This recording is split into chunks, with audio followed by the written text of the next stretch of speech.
This is 50.com. The Heineken is here live in full effect. Yes, DJ Thorough, a.k.a. Thorough Bridge to the Streets. You already know what it is.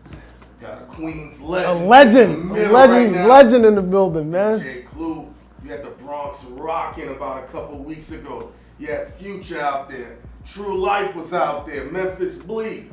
They had Ferraris blocking the power plant until they needed fish. They had the drones flying everywhere. It was crazy.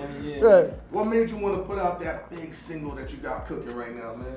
I just thought it was time, man. We had it done for a little while, so me and True was talking, and True was like, "Yo, when you gonna put it out?" I was like, "Yo, give me a couple weeks." So I just kind of like strategically planned it when nothing was dropping, and then I put it out in the streets here. I knew it was already fired, so. The police was so upset for what you did in Spanish Harlem.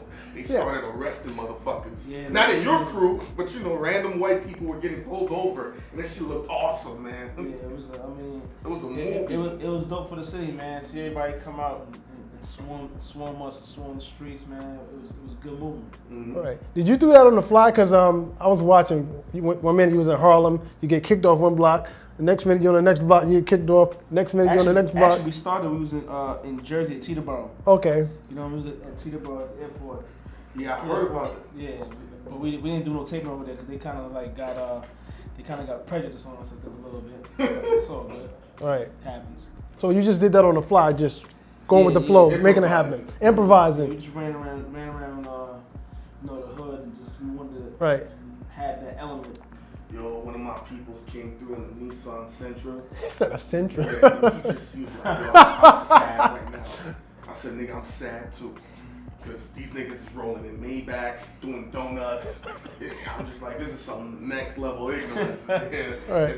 So what, is there a project coming, or that was just like a one-shot type of thing? I mean, I do have enough music to put a project together, so that's the plan right now. You know what I mean? Put a project out there. Probably like it's gonna be like the EP or something like that. I think albums is kind of like.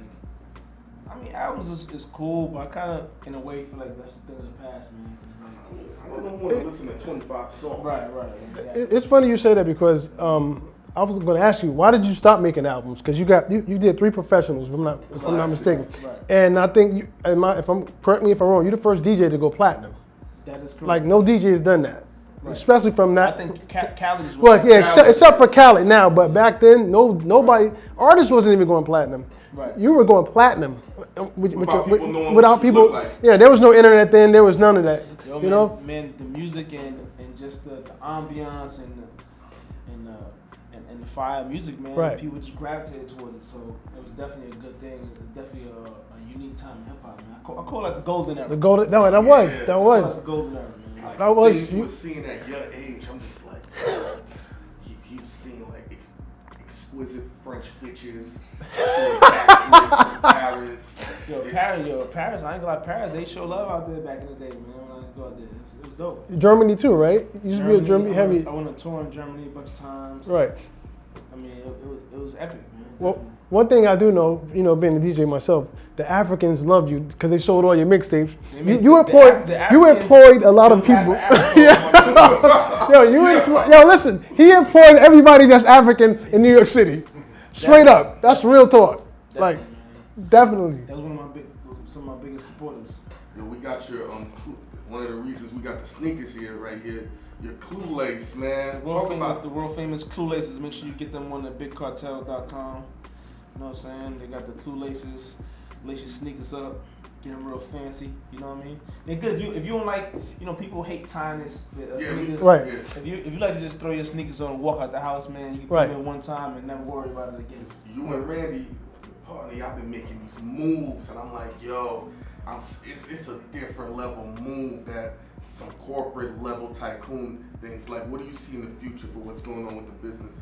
Yo, man, I was at my man Gary V's office, and Damon Johns, they were doing an interview and a podcast, and he seen the laces, and the shark was like, let me see these. The shark was on those, man. Oh, Clue Lace at Shark Tank.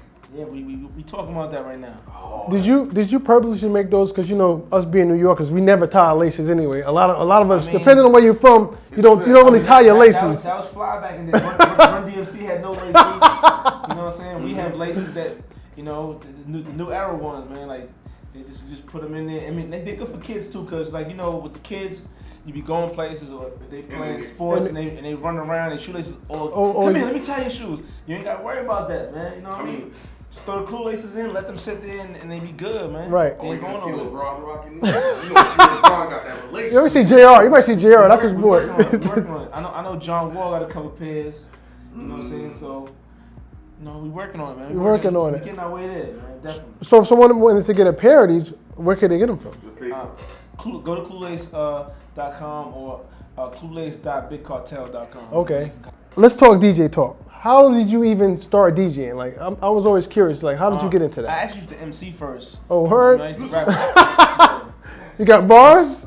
I used to have a couple bars. You know what I mean? I was rapping, and then from there, I was like, I kind of felt like I wanted to be a little more behind the scenes. You know what I mean? So I kind of fell back behind the scenes and started doing the DJ thing. Okay. Doing the hip hop R&B blends. I started doing the hip hop tapes. Okay. All hip hop mixes, and then I started doing from there producing, and then doing radio, did MTV for a couple of years. You know what I'm saying? Just doing making major moves. Let me ask you this, man, because you're responsible for Lala and Carmelo. When that whole thing was going, like, were you like fuck, or like did you give any like calls, like try to put the relationship together? Oh no, I directly.